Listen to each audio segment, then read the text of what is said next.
ताड़ी और लोढ़ा।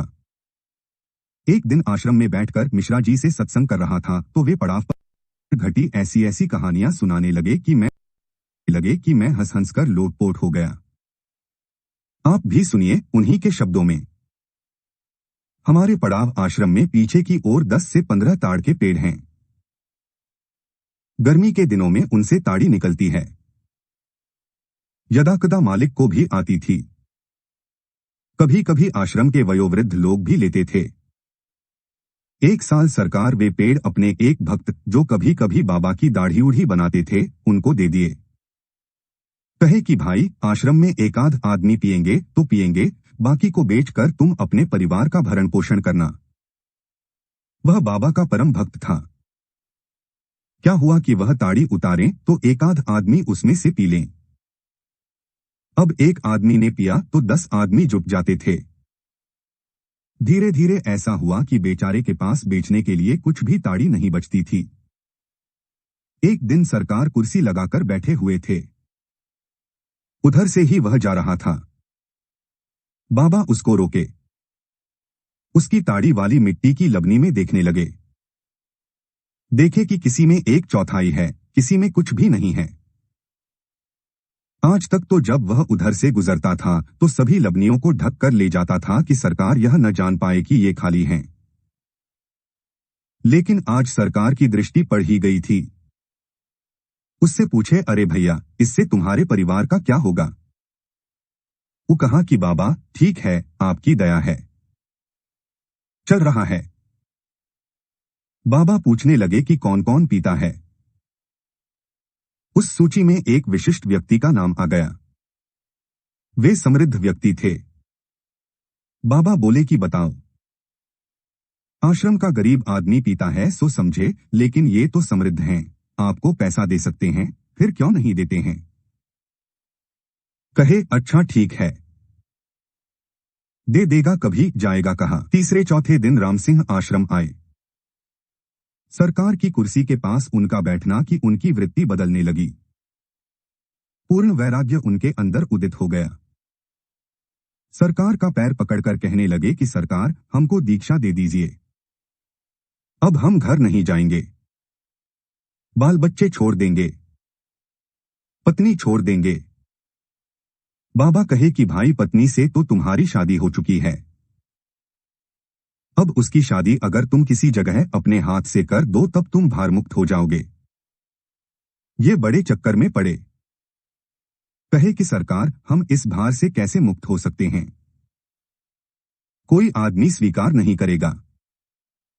सरकार जोर देकर कहे, अरे हमारे पास आदमी है, वो स्वीकार कर लेगा।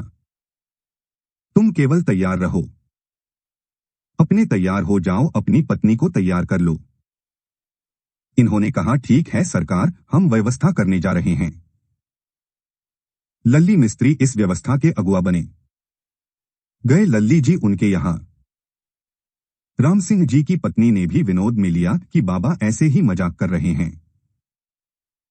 उन्होंने कह दिया कि ठीक है, आप लोगों की इच्छा है, आप लोग इसी में संतुष्ट हैं तो हम भी शादी कर लेंगे। वे इसे मजाक ही समझ रही थीं। आश्रम में बॉडम जी को बुलाया गया। उनको हल्दी उल्दी लगने लगी। बॉडम जी के घर उनकी पत्नी को भी खबर दे दिया गया। शादी की तारीख से एक दिन पहले वे भी आश्रम आ गईं। वे इनकी शादी रामसिंह जी की पत्नी से होते देखी तो बॉडम जी को बड़ा भला बुरा कहने लगीं। कहने लगीं कि आप यहां औरत रखे हुए थे और हमको नहीं बताए। बॉडम जी क्या कहें? शर्म के मारे कुछ बोल ही नहीं पा रहे हैं।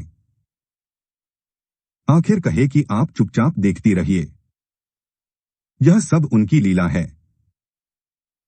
हमको जूता खिलवाएंगी कि आपको, यह देखती रहिए। सरकार ने बॉडम जी की पत्नी से कहा कि अरे यह तो उसको बहुत दिन से रखा हुआ है, चोरी से रखने से क्या फायदा है, तुम्हारे साथे रखे। बॉडम से सरकार बोले, हिंदुस्तान के जिस शहर में कहोगी वहां तुम्हारे लिए 5 मंजिला फ्लैट बनवा देंगे।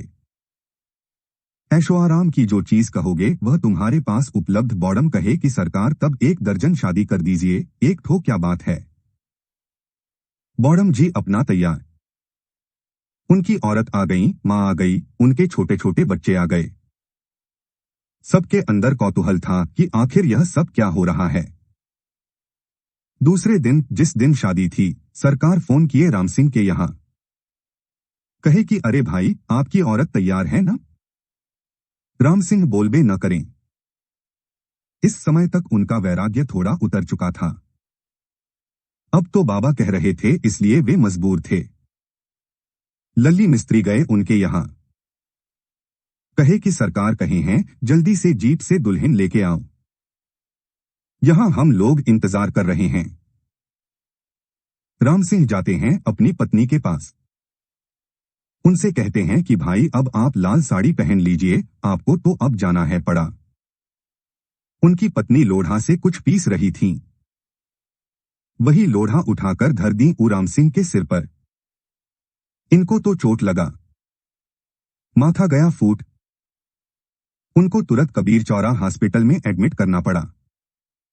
14 ठो टाका उनको लग गए। लल्ली मिस्त्री वहां से फोन किए सरकार को कि सरकार, राम सिंह तो सीरियस हैं, उनको 14 टाका लगा है और कबीर चौरा अस्पताल से हम फोन कर रहे हैं। सरकार कहे, अरे तब तो शादी अब नहीं होगी। लल्ली बोले, सरकार अब क्या शादी होगी जब शक्ति स्वत विद्रोह कर रही है। शादी उदी तो अब नहीं होगी। इधर बॉडम भैया को हल्दी लग रही थी, औरतें गाना गा रही थीं। आखिर बॉडम जी की पत्नी को ही नया साड़ी पहनाया गया और उनकी फिर से शादी हुई बॉडम जी के साथ पड़ाव आश्रम पर।